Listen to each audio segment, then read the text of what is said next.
Ito nga ang mga mangyayari dahil si Ian Red ay posible mapasama sa Lenten special ng Eat Bulaga sa darating na Holy Week. Sa mahabang kasaysayan ng telebisyon sa Pilipinas, ang Eat Bulaga ay nananatiling haligi ng aliwan at inspirasyon sa milyon-milyong manunood.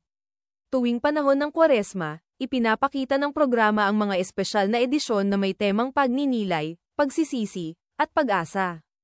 Ang mga Lenten special ng Eat Bulaga ay hindi lamang basta-basta palabas, ito ay nagsisilbing plataporma upang ipahayag ang mga mahahalagang aral at paalala sa ating pananampalataya. Sa kabilang banda, kilala naman si Ian Red bilang isang stand-up comedian at online personality na sumikat dahil sa kanyang matalas at minsan ay nakakatawa na estilo ng pagbibiro. Si Ian Red ay naging kilala bilang isa sa mga modernong mukha ng komedya sa segment na The Clones sa Eat Bulaga. Kilala siya sa kanyang mabilis na wit at mga biro na kadalasan ay tumatalima sa realidad ng kabataan. Bukod sa pagiging komedyante, aktibo rin siya sa social media kung saan madalas niyang ibahagi ang kanyang pananaw sa mga isyong panlipunan, kultura, at personal na karanasan. Ang kanyang estilo ay nakakaaliw at madalas ay nag-iiwan ng malalim na kasayahan sa mga kabataan na nakakapanood sa kanya. Sa pagdaan ng panahon, hindi lamang basta pagpapatawa ang naging sukatan ng tagumpay ni Ian Red. Naging mahalaga na rin ang kanyang kakayahan na magsilbing boses ng pagbabago para sa mga kabataan. Kung mabibigyan siya ng pagkakataon sa isang espesyal na edisyon tulad ng Lenten Special ng Eat Bulaga, maaaring mas mapalalim pa niya ang kanyang personal na pananaw, at magbigay ng halimbawa kung paano hinaharap ang mga pagsubok sa buhay at paano natututo mula rito. Ang Lenten Special ng Eat Bulaga ay higit pa sa isang segment ng aliwan.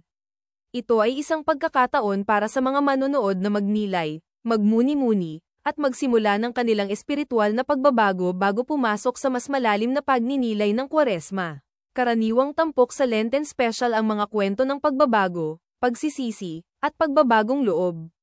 Ito ay inilalahad sa paraang madaling maunawaan at tumatagos sa puso ng mga manunood, mula sa mga simpleng kwento ng pag-asa hanggang sa mga interview at testimonya ng mga taong nakaranas ng tunay na pagbabago sa buhay. Bagamat mayroong segment na nagbibigay ng malalim na mensahe, nakikilala rin ang Eat Bulaga sa paggamit ng mga makabagong elemento sa paghahatid ng kanilang nilalaman. Minsan, pinagsasama nila ang tradisyonal na tema at modernong paraan ng storytelling upang maging mas relatable at engaging sa lahat ng henerasyon. Nitong nakaraan na araw sa segment ng The Clones ay tila may pahiwatig si Ian Red sa TVJ dahil sa nalalapit na Lenten Special na ipapalabas sa Eat Bulaga sa darating na Holy Week. Dito nga ay habang naiyak si Ian Red dahil sa kanta ng The Clones contestant, sinabi niya na nag-iiyakan daw sila dahil sa nagre-ready daw si Ian Red sa papalapit na Lenten Special ng Eat Bulaga. Dito nga ay may pahabol pa si Ian Red na huwag daw agad siya tanggalin sa Eat Bulaga, sabay tawanan na nga ang mga dabarkads dahil sa kanyang mga sinabi. Ito nga ang isang dahilan kung bakit posible siya isama sa Lenten Special ng Eat Bulaga sa darating na Holy Week, kaya abangan pa natin ang mga magaganap sa mga susunod na linggo. Kung matatandaan natin dati, sinama rin si Yanyan na isang dancer sa isang segment ng Eat Bulaga na Rewind, at dito nga ay nakitaan nga siya ng potensyal sa pag-arte. Dito ay ipinamalas niya ang kanyang galing sa pag-arte at nagustuhan nga ito ng mga dabarkads. Kaya naman hindi malabo na mapasama din si Ian Red sa Eat Bulaga dahil sa kanyang galing sa pagpapatawa na magbibigay lalo ng dagdag rekado sa Lenten Special sa Eat Bulaga. Ang ideya ng pagsasama ng isang personalidad tulad ni Ian Red sa Lenten Special ay isang hakbang na puno ng potensyal at inobasyon. Narito ang ilan sa mga aspekto kung bakit ito ay maaaring maging kapaki-pakinabang. Pag-abot sa mas bagong henerasyon. Sa panahon ngayon, maraming kabataan ang lumalapit sa modernong paraan ng aliwan, lalo na sa pamamagitan ng social media at online platforms. Si Ian Red, bilang isang komedyante, ay may kakayahang makipag-ugnayan sa mas batang audience. Ang kanyang partisipasyon ay maaaring magsilbing tulay upang mas maging accessible ang mensahe ng Lenten Special sa mga kabataan na maaaring hindi gaanong naaabot ng tradisyonal na format. Pagpapalawak ng saklaw ng mensahe. Kung maayos na mailalahad ang segment na pinangungunahan ni Ian Red, maaaring maging oportunidad ito upang pag-usapan ang mga isyong kinahaharap ng modernong kabataan, mula sa stress, social media pressures, hanggang sa paghahanap ng kahulugan sa buhay. Sa ganitong paraan, hindi lamang aliw ang hatid ng programa kundi nagbibigay diin din ito sa mga personal at espiritual na laban ng kabataan. Inobasyon sa porma ng paglalahad. Ang pagsasama ng humor at seryosong pagninilay ay nagbibigay daan sa isang bagong anyo ng storytelling. May mga pagkakataon na ang pagpapatawa ay nagiging daan upang mas maipabatid ang isang seryosong mensahe. Sa pamamagitan ng tamang balanse, maaaring makuha ang atensyon ng mga manonood habang ipinapahayag ang mga aral na dapat pagnilayan sa panahon ng Kwaresma. Si Ian Red ay kilala sa kanyang kakaibang pananaw at estilo.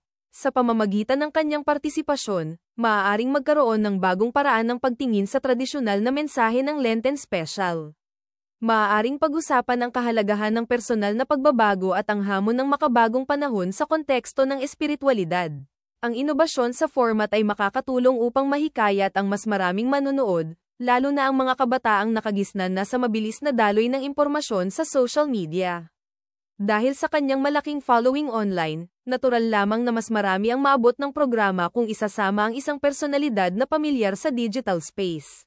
Ang pagsasama ng modernong elemento sa isang tradisyonal na palabas ay nagiging patunay ng kakayahan ng industriya ng telebisyon sa Pilipinas na mag-adapt sa pagbabago ng panahon. Ang inobasyon na ito ay magpapakita na ang Itbulaga ay patuloy na sumusunod sa agos ng panahon nang hindi sinasakripisyo ang pangunahing layunin nito, ang magbigay ng aliw at makabuluhang mensahe. Sa pagharap sa isang mas seryosong tema, mabibigyan si Ian Red ng pagkakataon na ipakita ang kanyang malalim na panig. Maaari niyang ipakita ang mga personal na karanasan, pagsubok, at mga aral na natutunan niya sa buhay. Sa ganitong paraan, hindi lamang siya magiging komedyante, kundi magiging inspirasyon rin sa mga manonood na nagpapakita na kahit ang mga nakagisnang personalidad ay may mga pinagdadaanan at natutunang mahahalagang aral. Ang pagsasama ng modernong komedyante sa isang tradisyonal na format ay nagbubukas ng mga posibilidad para sa mas malikhain at makabuluhang programa.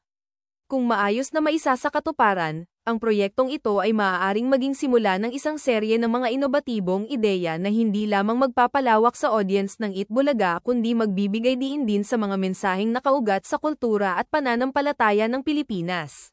Ang pagsasama kay Ian Red sa Lenten Special ng Itbulaga ay isang ideya na puno ng potensyal.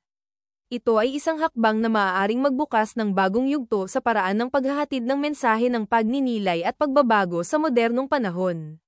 Sa pamamagitan ng tamang balanse ng komedya at malalim na pagninilay, makakalikha tayo ng isang palabas na hindi lamang nakakaaliw kundi nagbibigay din ng tunay na inspirasyon at pag-asa. Sa huli, ang desisyong ito ay magiging mahalagang milestone para sa industriya ng telebisyon sa Pilipinas, isang patunay na sa kabila ng pagbabago ng panahon, may puwang pa rin para sa mga inobatibong ideya na nakaugat sa ating kultura at pananampalataya. Ang bawat hakbang patungo sa pagbabago ay nag-iiwan ng marka sa kasaysayan, at kung ang proyektong ito ay magiging matagumpay, tiyak na ito ay magiging inspirasyon para sa mga susunod pang henerasyon.